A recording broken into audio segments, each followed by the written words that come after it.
Welcome back to the Kentucky History Podcast. I'm your host, Jameson Cable, and we got another great episode of Kentucky History. Joined with me is Professor Doug Cantrell. How you doing? Oh, fine. Good, Glad to be good. here. It's the second time you've come on, and we appreciate you coming on and sharing some wealth of knowledge about Kentucky history.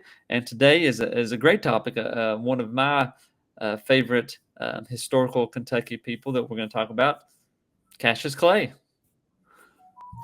Yeah, Cassius is an interesting character, interesting person. Uh, I did an article on him years ago in the Kentucky History Journal, which I don't think is in existence any longer. And several people comment on the article that all he wanted to do was fight.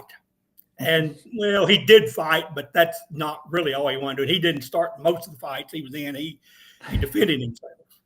His words may have provoked some people, but that's still probably not a reason to fight, especially with knives and guns, that sort of thing.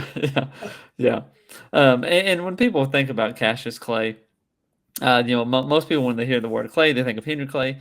Cassius Clay, of course, is a cousin. But where do we start at? Let's start at the very beginning about Cassius Clay. Who's he come from? How is he related to Henry Clay?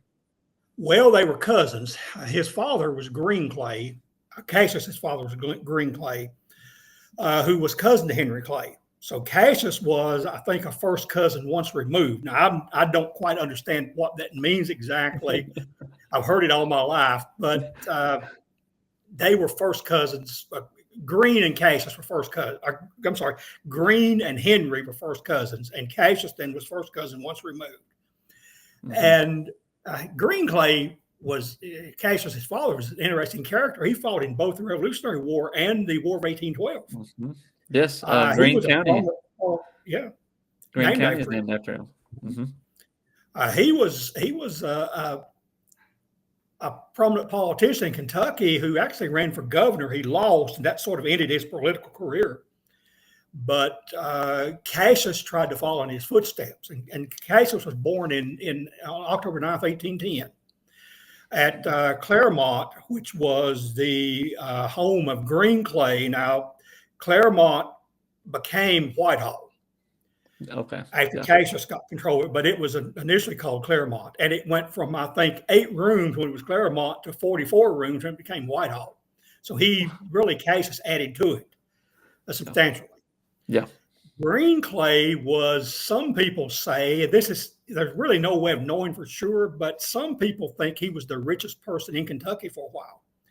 He owned thousands of acres of land and many slaves. He was involved in businesses. He owned some ferries.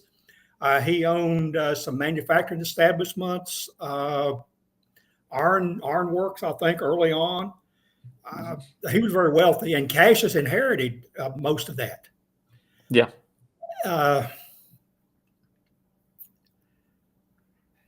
Cassius, there's a lot of misconception about him.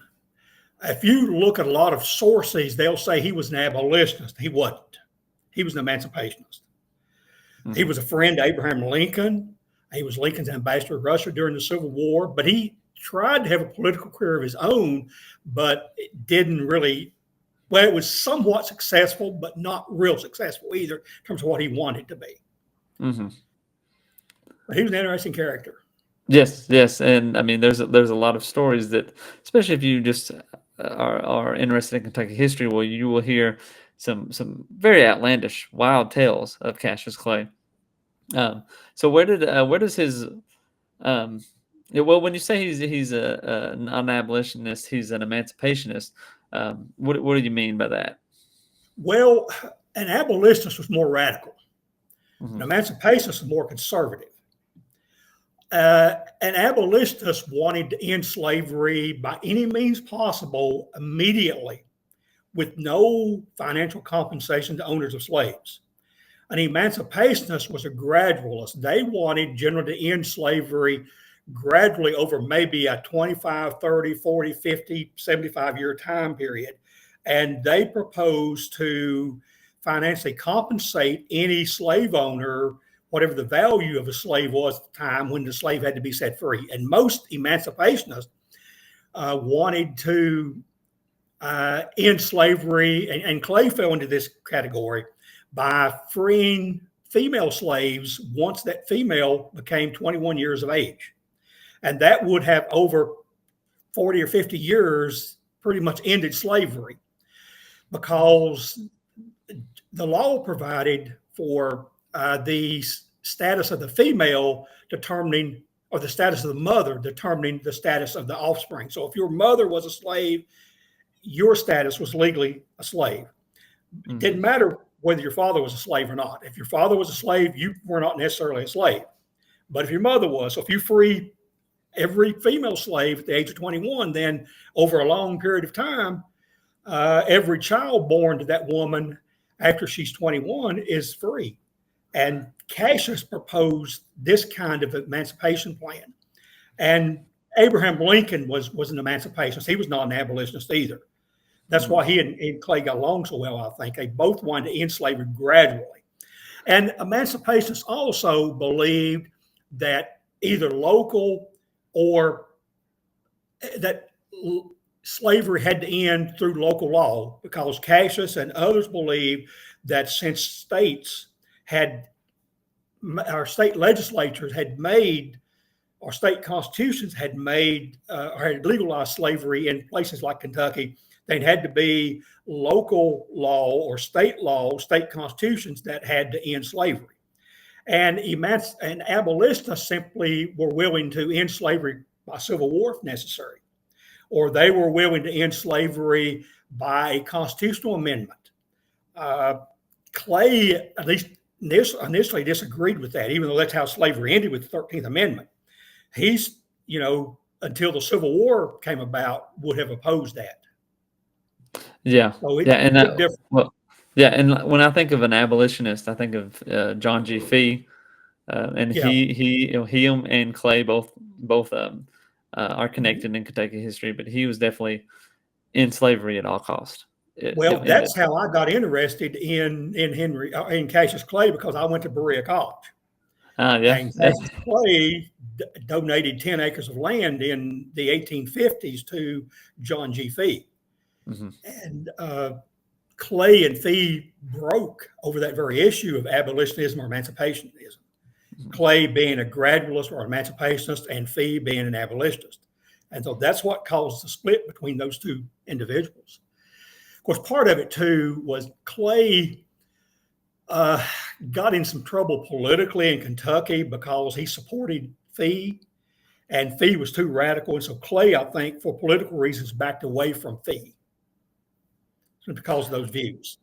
Yeah, there's a lot of times that I read about when John G. Fee was tarred and feathered and sent out of many places in Kentucky for preaching abolitionists, and another good Kentucky historical figure to talk about, but maybe later. Well, one reason Clay opposed slavery was, I think, he wanted to create a political career in Kentucky and perhaps the nation based on gradual ending of slavery. It never worked out quite that way. But Clay would argue that slavery actually hurt non-slave owning whites. And if you look at the number of slave owners, something like no more than maybe 25% of the population of the 15 states in the South that had slavery owned even a single slave. Most people in Kentucky and in the South, for that matter, did not own slaves. And then even the 25% of the population in the South who did own slaves, only about 10% or so owned more than one slave. Most slaves were held in lots of certainly less than 10. But Clay argued that slavery actually hurt non-slave owners because it retarded wages for non-slave owners. And he would use examples. In 1837, workers at some Louisville facilities went on strike for higher wages. And what happened is that the owners of those facilities, dock workers, those people, the owners brought in slaves and did the work that those laborers were on strike to get higher wages And so Clay tried to use that argument to convince the largest population of Kentuckians who did not own a single slave to support his program of ending slavery gradually by saying it's going to help you. You'll get higher wages. There'll be more work for you if slaves aren't doing this kind of work. And I think that was one argument he used in opposing slavery.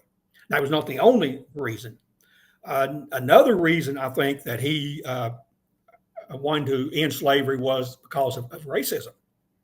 As most whites were in those days, his view was that there might be a race war, and he talked about that a lot in his autobiography and in letters and stuff. That he was afraid that if something wasn't done to end slavery, you're going to have trouble eventually, as he thought. Demographics indicate that at some point in time, the slave population would outnumber the white population. And he argued that to avoid this race war, what you need to do is to end slavery and then put slaves under control of local civil law. And he said that would prevent this race war that he thought was going to happen. And he also argued, well, one thing he could never get around in his argument was what would happen to the slaves who were set free.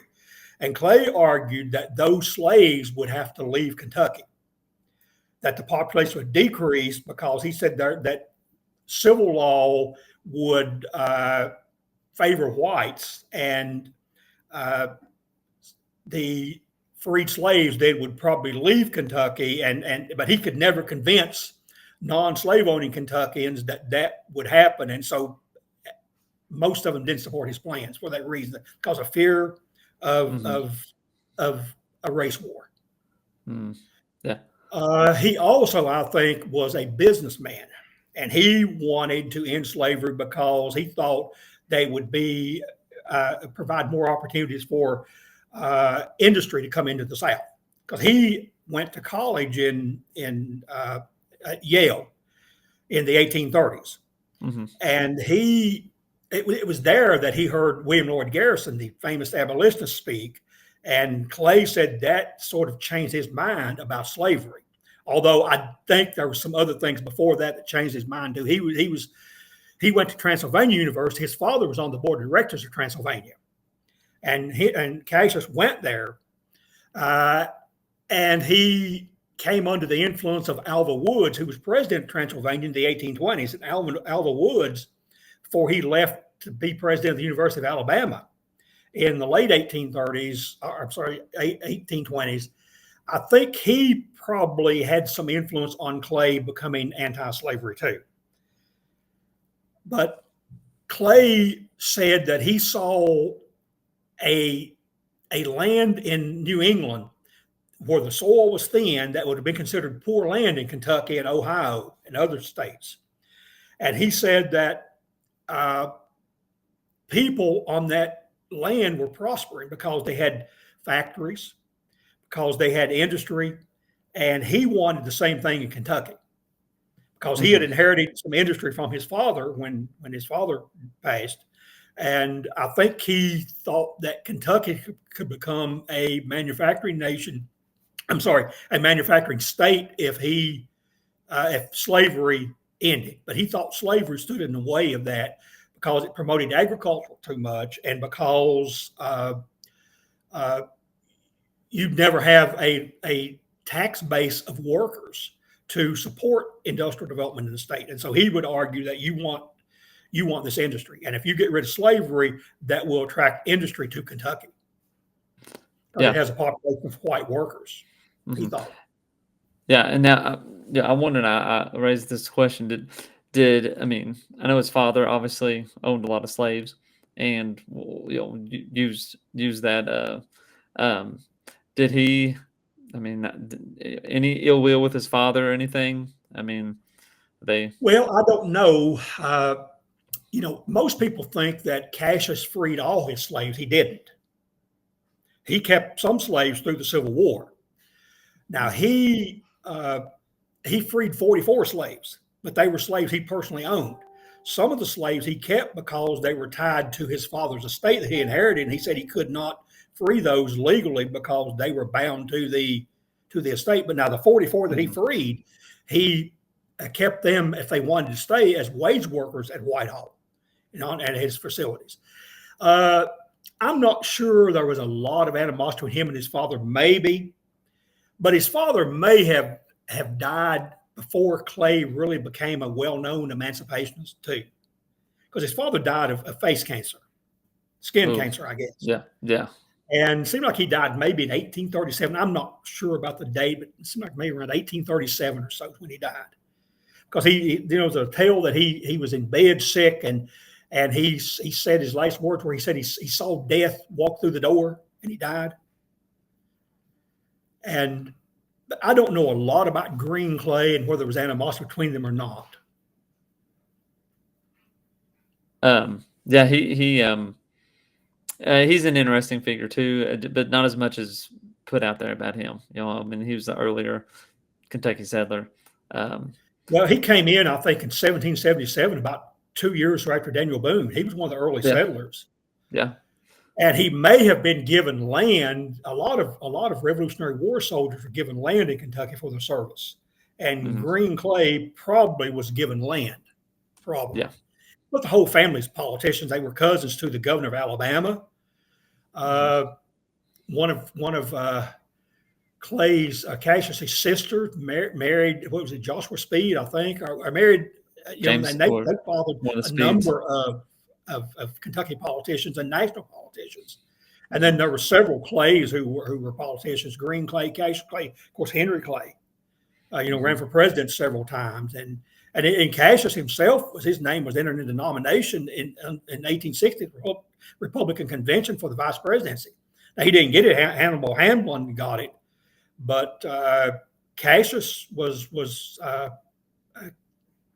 came close to getting somewhat close to getting the vice presidency, and would have had he survived and Lincoln chose him the second time, he could have been president. When Lincoln assassinated him. Possibly. Do you think his views, mainly his views on slavery, kind of kept him from getting the vice president, or just not as popular as he needed to be? Well, I don't know. I don't know why. He and Lincoln were very good friends, but I think part of the issue with Cassius was the reputation of fighting, and the fact he'd fought a duel in 1832 or so. He fought a duel with Robert Wycliffe Jr. in Lexington, and that's an interesting tale too. As they were running against each other. Clay has served 3 terms in the Kentucky House of Representatives. Excuse me, and he moved from Madison County to Lexington, and he had to change. He had to set out a term, and he had to change districts.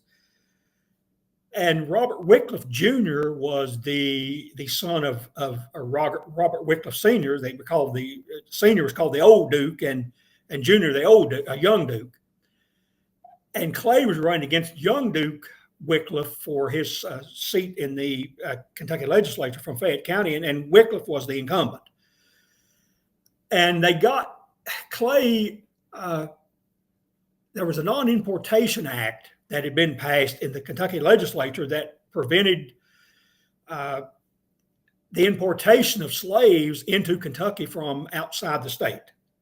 And that act meant that anybody in Kentucky who wanted to buy a slave had to buy it from a Kentucky slave owner. Well, that acted as a tariff for slaves in the Bluegrass region, especially in Lexington, and that was a very popular bill in Fayette County and in central Kentucky. Clay began to raise that issue about the bill's repeal in the 1832 election. And Wycliffe's father, who was a senator, the old Duke, told his son that wasn't an appropriate topic to talk about. And so Wycliffe Jr. could not address the topic, and that cost him the election. But the old Duke and the young Duke accused Clay of treason, and so Clay took offense at that and challenged Wycliffe to a duel, or Wycliffe Jr. to a duel. And they fought the duel. each fired 3 shots at each other at 10 paces, and all of them missed. Clay maintained that he was a better shot than that, and that there was no way he could miss Wycliffe at 10 paces. He said that the seconds had gotten together, he thought, and had not loaded the bullets with the guns with bullets, and they were just shooting an empty gun, or gun with powder in it. And Clay wanted another round, but the seconds intervened, wouldn't let him have another round. But there was animosity between the old Duke and young Duke and Cassius Clay for years and years after that. But I think that may have cost Clay a chance at the vice presidency, perhaps. And then another thing I think too was his non-abolition views. The abolitionists in the North thought that he was too easy on slavery. And then another thing, in 1844, when Henry Clay ran for the presidency, Cassius campaigned for him. And Cassius had urged abolitionists to vote for Henry Clay for president just this one time. And they mockingly called Cassius a just one-time abolitionist. And I think that hurt him with the more radical elements in some of the northern states, probably too. Yeah.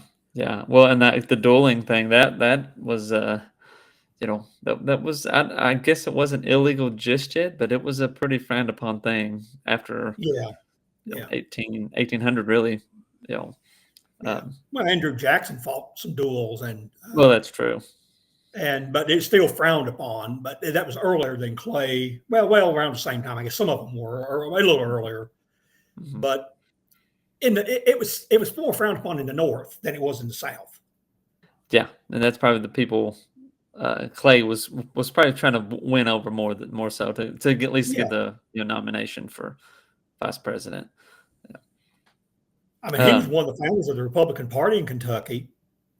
But then in the 1870s, he left that party for 8 years. He was a supporter of Horace Greeley in 1872, I think. And then the 2 elections after that, I believe he voted Democratic again, and then he went back to the Republican Party because he didn't like the Republican view after Lincoln on the so-called robber barons, the industrialists, because the Republicans tended to promote industrial capitalism, and Clay thought the robber barons had too much power, and so he opposed that. But then he came back to the party in the, I guess, early 1880s or after 1880, the 1880 election or whatever.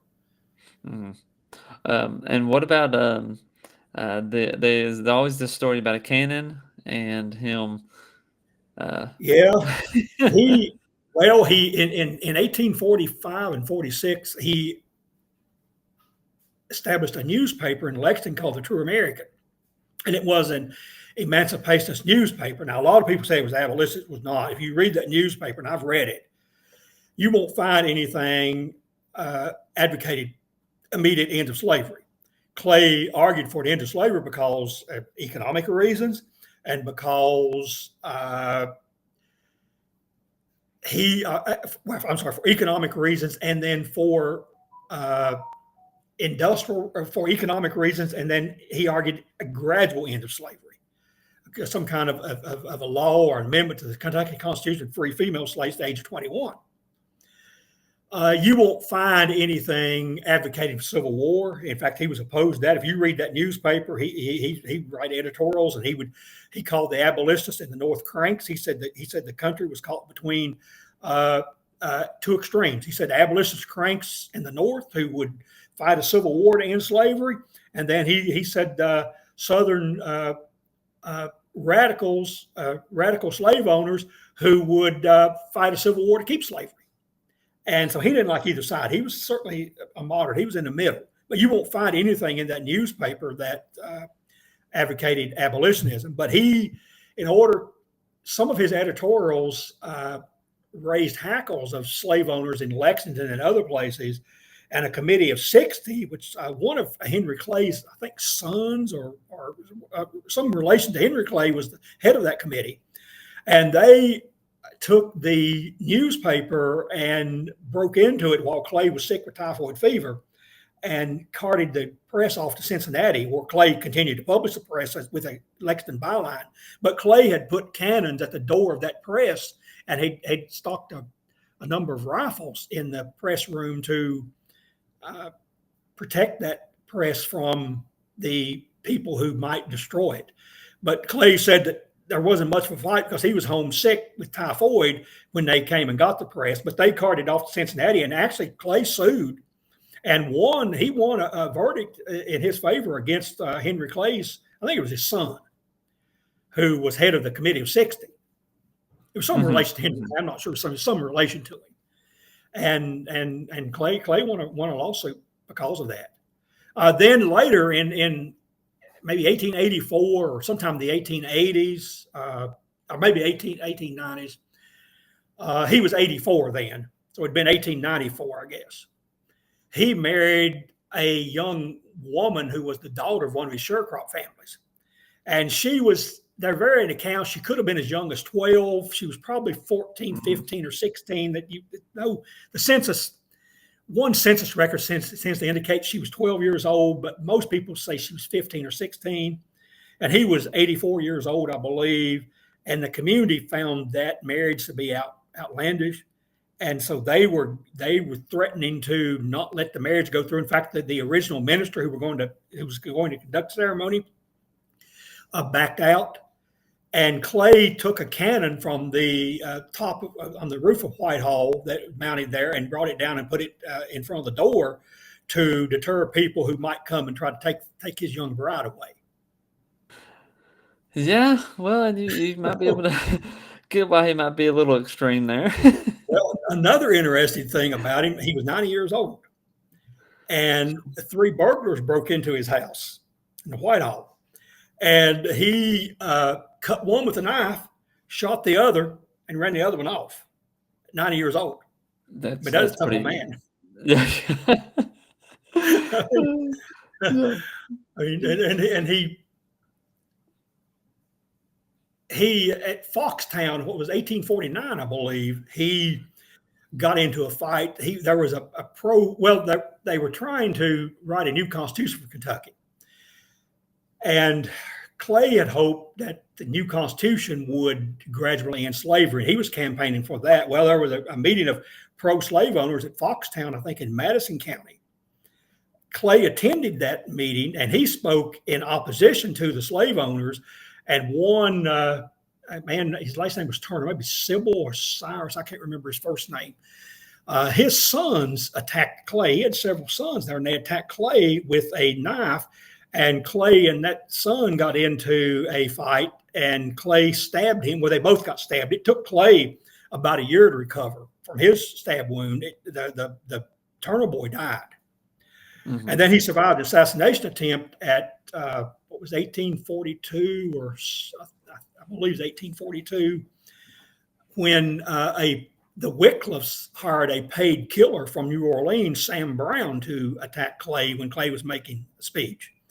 And Brown actually drew a revolver and a pistol. Revolvers didn't exist then, a pistol, and fired a shot at Clay. But Clay wore a Bowie knife, and the sheath was metal, and it was over his chest, and the bullet hit the sheath or scabbard of the knife, the Bowie knife, and Clay had a big bruise. But that enraged Clay.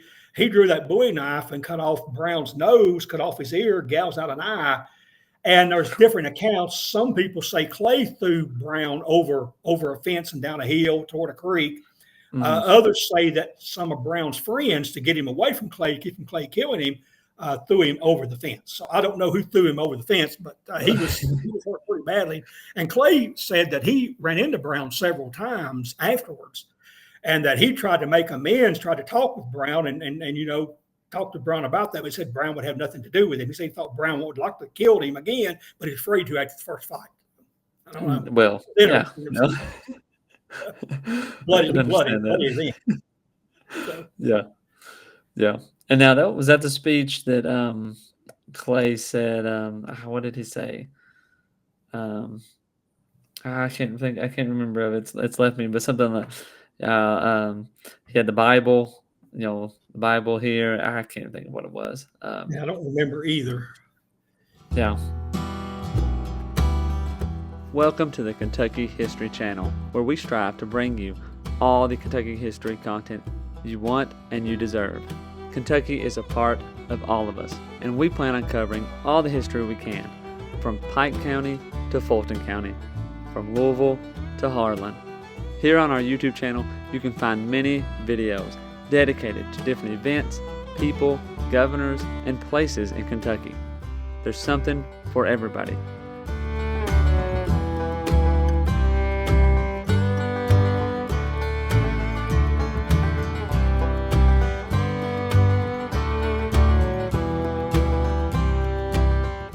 While you're here, if you like the channel, hit the subscribe button and the notification button so you get notified anytime new Kentucky history is available. And if you want to support the channel, we have a Patreon page as well, or patreon.com/kyhistorypod. You've probably heard about Daniel Boone, but what about the rest of the frontiersmen who came to Kentucky and settled? That's what we want to bring to the Kentucky History Channel. The stories of the untold, the stories of those forgotten. One thing to expect on our channel is great Kentucky content. Some stories that you've never heard of. The Night Riders, who began in western Kentucky. Bloody Monday, the riots in Louisville.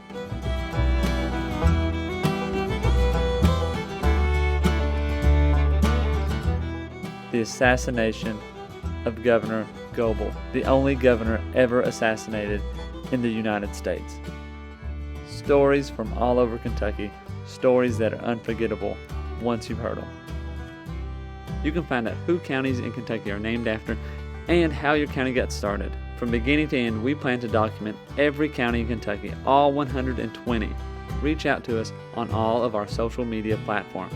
Twitter, Facebook, and Instagram, and also leave a comment on one of our YouTube videos. You can also check out our podcast episodes. You can subscribe to our podcast on Apple Podcasts, Spotify, iHeartRadio, and many more.